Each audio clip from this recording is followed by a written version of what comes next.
તો Gandhinagar range IG Virendra Yadav આપણી સાથે ફોન લાઈન પર જોડાઈ ગયા છે। સર, ન્યૂઝ 18 ગુજરાતીમાં આપનું સ્વાગત છે। આ મામલા અંગે શું અપડેટ છે? પોલીસની તપાસ કઈ રીતે ચાલી રહી છે?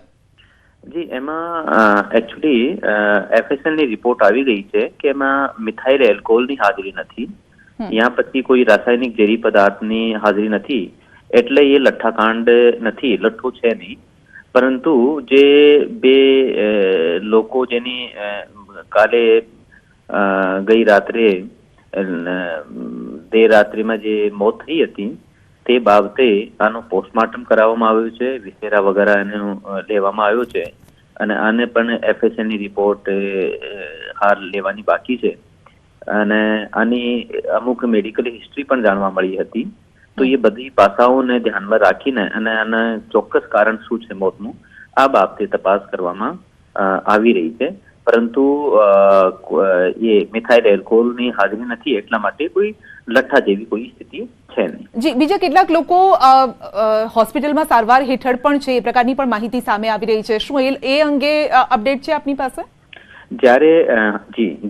જ્યારે પોલીસને દેર રાત્રિમાં ખબર પડી તો પોલીસે સાવચેતીના ભાગરૂપે જે લોકો કોઈ ગામમાં એવી ટેવવાળો હોય, પ્રવૃત્તિવાળો હોય તો એ સરપંચશ્રીની સાથે રહીને એવા તમામ લોકોને પોલીસે શોધીને અને એક તકેદારીના અને સાવચેતીના ભાગરૂપે કે કોઈને કોઈ તકલીફ ના પડે તે માટે અમુક લોકોને, 7 લોકોને જે છે કે નહીં પોલીસે હોસ્પિટલમાં મોકલી હતી, પરંતુ તમામની સ્થિતિ બરાબર છે।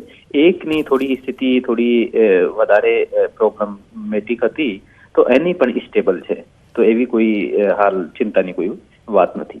જી, હવે આગળના સમયમાં જ્યારે કેસ આ પ્રકારનો સામે આવ્યો છે તો કયા એંગલ ઉપર પોલીસની હવે તપાસ ચાલશે?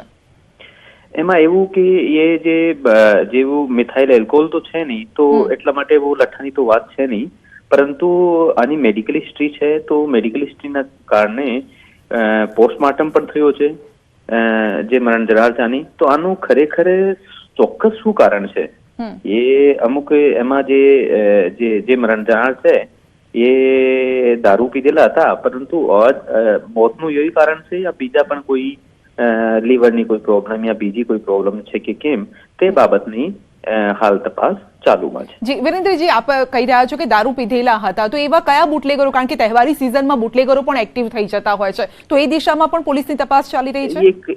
જી, એમાં જે પ્રાથમિક માહિતી અમને મળી હતી તે જ આ ગામનું જ એક માણસ છે અને એના જે એ મિત્રો છે એકચ્યુઅલી, તો એ અમને પ્રાથમિક માહિતી મળી હતી, તે ઉપર પણ કામ ચાલી રહ્યું છે। પરંતુ સારી બાબત યા છે કે એ લઠ્ઠાની બાબત નથી, જેથી કોઈ જગ્યા ફેલાવે યા વધારે કોઈને નુકસાન થાય એવી નુકસાનની સ્થિતિ છે નહીં।